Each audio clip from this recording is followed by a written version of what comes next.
नमस्ते बच्चों। आज की इस वीडियो में हम बात करेंगे हमारी क्लास 12th इंग्लिश के 5th chapter the story of my life की, जिसे कि हेलन केलर जी ने लिखा है। ये चैप्टर एक ऑटोबायोग्राफी है, यानी कि इस चैप्टर में उन्होंने अपनी जीवनी के बारे में बात की है।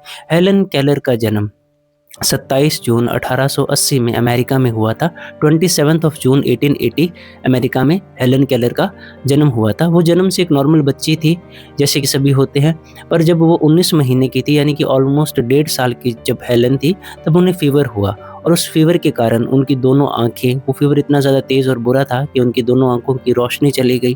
अब वो सुन भी नहीं सकती थी, जिसके कारण वो आगे जाकर बोल भी नहीं सकती थी। तो हेलन एक डीफ एंड ब्लाइंड चाइल्ड थी। उनकी ज़िंदगी बहुत बुरी हो चुकी थी। उस समय ज़्यादातर ऐसे बच्चों को पुअर हाउस या असाइलम यानी कि अनाथ आश्रम भेज दिया जाता था। पर हेलन के मम्मी-पापा बहुत अच्छे थे, उन्होंने हेलन को अपने साथ ही रखा। पर हेलन की जो प्रॉब्लम थी वो इतनी ही नहीं थी। अब आप इमेजिन करके देखिए, कोई ऐसा बच्चा जिसने जन्म से ही ना तो कुछ देखा है, ना तो कुछ सुना है, तो उसे कुछ पता ही नहीं होगा। जैसे मान लीजिए समझाने के लिए कि आज मेरी या किसी भी मेरी उम्र के व्यक्ति की आँखों की रोशनी चली जाए, तो हमें ये तो पता है कि किसे क्या बोलते हैं। जैसे किसे माइक बोलते हैं, ठीक है?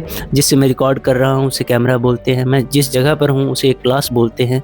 तो ये चीज़ें, इन शब्दों का मतलब हमें पता है। पर हेलन की ज़िंदगी ऐसी थी कि उसे कुछ पता ही नहीं था कि किस चीज़ को क्या बोलते हैं, कि शब्द नाम की भी कोई चीज़ होती है। तो उसकी ज़िंदगी बहुत बदतर थी, जिसके कारण, कुछ ना समझ आने के कारण, उसका स्वभाव जो था वो बहुत चिड़चिड़ा हो जाता है। काफ़ी सारे इवेंट उसकी ज़िंदगी में होते हैं। एक बेकरी में जाकर वो केक खा लेती है। उसे पता नहीं था कि बेकरी वाला उस पर क्यों चिल्ला रहा है। उसके मम्मी-पापा उसके लिए एक ड्रेस लाते हैं, जिसे वो है ना फाड़ देती है, क्योंकि उसे समझ नहीं आ रहा था कि ये क्या हो रहा है मेरे साथ। तो उसके पास सिर्फ़ 2 ही सेंसेस बचे थे, एक तो टच का, दूसरा था स्मेल का। और वो बहुत ज़्यादा परेशान थी, जिसके कारण वो हमेशा चिड़चिड़े स्वभाव में और गुस्से में रहती थी। वो चिल्लाने की कोशिश भी करती थी, पर वो चिल्ला ही नहीं पाती थी। एक वर्डलेस क्राई, आप समझ सकते हैं कि एक बिना आवाज़ के रोने वाली हालत थी हेलन की, जिसे देखकर उसके मम्मी-पापा बहुत परेशान थे। उन्होंने डॉक्टर से सजेशंस ली, तो डॉक्टर ने उन्हें कहा कि आप पर्किंस इंस्टीट्यूट फॉर ब्लाइंड से हेल्प लीजिए, उनसे कॉन्टैक्ट कीजिए। फिर हम देखते हैं कि हेलन के मम्मी-पापा ने पर्किंस इंस्टीट्यूट फॉर ब्लाइंड से कॉन्टैक्ट किया, और जिनसे उन्हें हेलन के लिए एक टीचर मिली, जिनका नाम था एने मैन्सफील्ड सुलिवान। और यही वो शख्स थी, यही वो टीचर थी, जिन्होंने हेलन की ज़िंदगी को पूरी तरह बदल के रख दिया। तो वैसे जो हेलन ने बुक लिखी थी the story of my life, उसमें 23 चैप्टर्स हैं। पर हमारे 12th में हम जो story of my life chapter कर रहे हैं, उसमें हम उस बुक का सिर्फ 4th चैप्टर देखेंगे, जिसमें हेलन बताती है कि जिस दिन पहली बार वो अपने टीचर से मिली थी, और कुछ इंसिडेंट्स जो हुए थे उनसे मिलने के बाद, जिसके कारण उनकी ज़िंदगी पूरी तरह बदल गई थी, वो शेयर कर रही हैं। यानी कि ये चैप्टर वो अपनी टीचर को डेडिकेट करती हैं। और एक बात जो थी हेलन के बारे में, कि हेलन ने ब्लाइंड और डीफ होने के बावजूद भी भगवान ने हेलन पर थोड़ी सी दया रखी, और उसके पास एक रिमार्केबल गिफ्ट था कम्युनिकेशन का, कि उसने ब्रेल को लिखना और पढ़ना सीखा।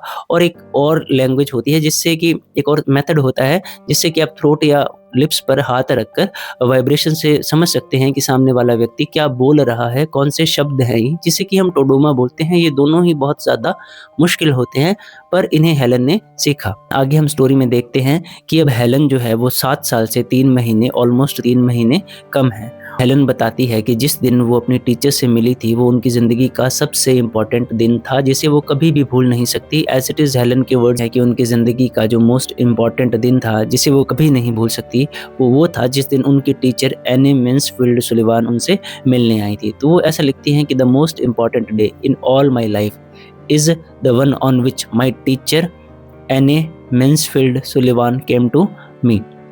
तो हेलन उस दिन को कुछ इस तरह से बताती हैं कि उस दिन हेलन जो थी, उसकी मम्मा के इशारों से और घर पर जो हलचल हो रही थी, वो नॉर्मल दिनों से ज़्यादा थी।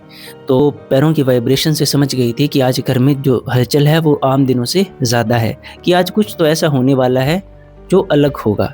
तो वो किसी के इंतज़ार में नीचे सीढ़ियों से आकर उनके घर में जो पोर्च था, जिसे हम बरामदा पंजाबी में या बरामदा बोल सकते हैं, वहाँ पर जाकर खड़ी हो गई। और दोपहर का समय था, और उनके घर में साइड में जो रेलिंग थी, उस बरामदे या पोर्च के आसपास, उस पर हनी शकल की एक बेल थी, जिस पर अभी ताज़ा पत्ते और फूल आए हुए थे। उस समय वहाँ पर बसंत रुत थी, यानी स्प्रिंग का मौसम था। तो हेलन इंतज़ार करते करते उसी पोर्च पर सीढ़ियों पर बैठ गई, और उसे किसी के कदमों की आहट महसूस हुई, उसे अपनी तरफ कोई आता हुआ महसूस हुआ। तो उसने आगे हाथ बढ़ाया, उसे लगा कि ये शायद उसकी मम्मी है, पर किसी ने उसका हाथ पकड़ा और उसे गले से लगाया, उठा लिया। वो एक छोटी बच्ची थी, उसकी उम्र, हेलन की उम्र उस समय 7 साल से थोड़ी ही 3 महीने कम थी। एनी मैन्सफील्ड सुलिवान जब हेलन से मिलने आई थी, तो वो दिन था 3 मार्च 1887, 3 मार्च 1887, जिस दिन एने मैन्सफील्ड सुलिवान, जो कि हेलन की टीचर थी, हेलन से मिलने आई थी। बताती है कि वो अब तक बयान नहीं कर सकती कि वो दिन उनके लिए कैसा था। उस दिन से पहले उनकी ज़िंदगी बिल्कुल अलग थी और उस दिन के बाद उनकी ज़िंदगी बिल्कुल अलग हो गई।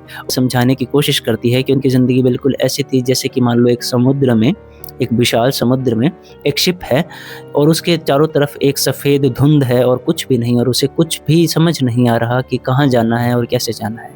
और उसके अंदर से बहुत तकलीफ़ उसे हो रही है, ये सब देख कर, ये समझ कर, एक घबराहट, एक एंग्जाइटी, और उसके मन से सिर्फ एक ही आवाज़ आ रही है, लाइट, गिव मी लाइट। तो हेलन बताती हैं कि वो लाइट शायद भगवान ने हेलन की सुन ली और कुछ ही देर में एने मैन्सफील्ड सुलिवान के रूप में उसके सामने आई। तो अब हम देखते हैं कि अगले दिन एने मैन्सफील्ड सुलिवान, जिन्हें अब हम एने सुलिवान बोलेंगे, वो हेलन को उसके रूम में ले जाती हैं और हेलन को एक डॉल देती हैं। और ये डॉल जो है हेलन के लिए परकिंस इंस्टीट्यूट फॉर ब्लाइंड के ब्लाइंड बच्चों ने बेची थी, यानी कि परकिंस इंस्टीट्यूट फॉर ब्लाइंड के, या नॉर्मली आप याद रख सकते हैं परकिंस इंस्टीट्यूट के बच्चों ने बेची थी। और उसकी ड्रेसिंग जो थी वो लॉरा ब्रिजमैन ने की थी। किसने की थी? लॉरा ब्रिजमैन ने की थी।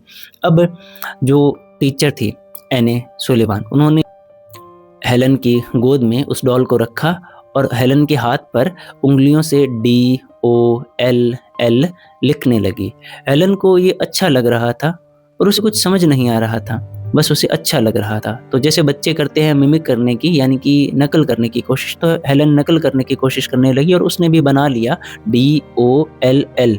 और वो बहुत ज़्यादा खुश हुई, उसके अंदर जो चाइल्डिश प्लेजर होता है, जो बच्चों के अंदर खुशी होती है, वो आई और एक थोड़ा सा प्राइड कि उसने कुछ किया है। वो नीचे गई दौड़कर और अपनी मम्मी को जैसे हवा में बनाकर दिखाया, DO जैसे शब्द बनाकर दिखाए।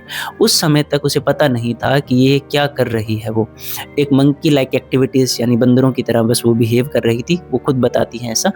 तो उन्हें पता नहीं था कि ये शब्द है, इसका मतलब है जो चीज़ मैंने उस समय पकड़ रखी थी, डॉल, ये उसका नाम था। तो ये हेलन के शब्द थे। और हम देखते हैं कि कुछ ही दिनों में हेलन ने काफ़ी सारे और शब्द सीखे, जैसे कि pin, hat, cup, sit, stand and walk. ऐसे कई सारे शब्द हेलन ने सीखे। तो अब हम एक दिन देखते हैं कि हेलन अपनी डॉल के साथ खेल रही थी, तो हेलन की टीचर ने हेलन की गोद में दूसरी डॉल रख दी और हेलन के हाथ पर लिखने लगी DOLL।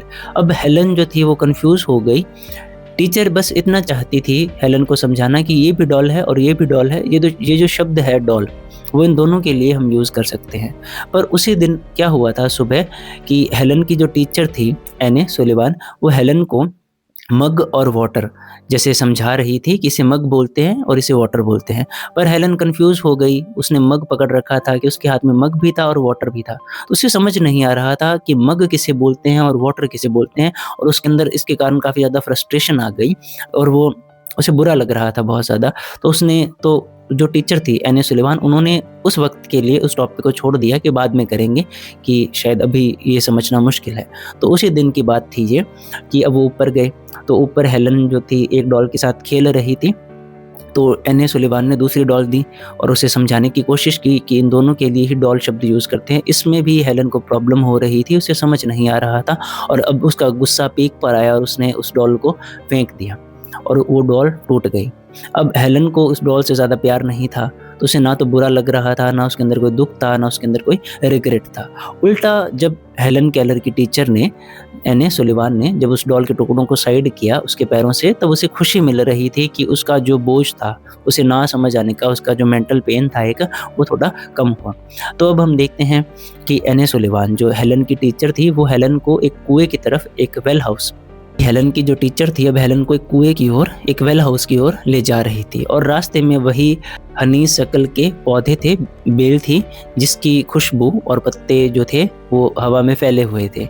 और जो वेल था, जो कुआं था, उसके अराउंड भी उस हनी शकल की बेल का एक घेरा था।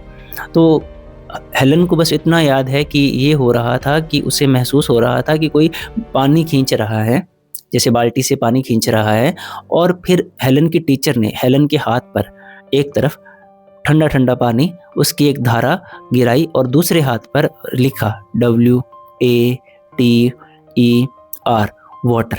फिर उन्होंने तेज़-तेज़ धारा गिराई और फिर तेज़-तेज़ लिखा वाटर।